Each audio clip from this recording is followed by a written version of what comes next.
Hey guys, this is Dr. Hub. In case you haven't subscribed, please do subscribe for updates. Now we look into the type of damage to the DNA.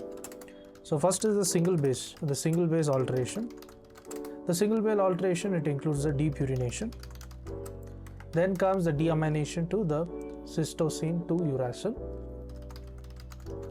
Then comes the deamination to the adenine to the hypoxanthine.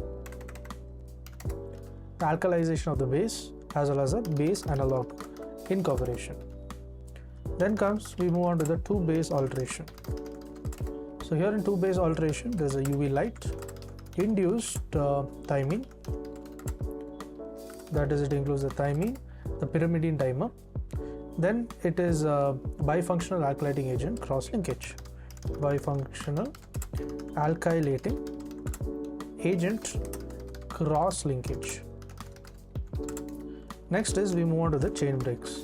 The chain breaks, it is IR, that is ionizing radiation, the radioactive disintegration of the backbone element, and oxidation free radical formation. Now moving on to the cross linkage. The cross linkage, it is between the bases in same or opposite strand. Between the DNA and the protein molecules, that is example being the histone. To learn and grow daily like this, please do subscribe.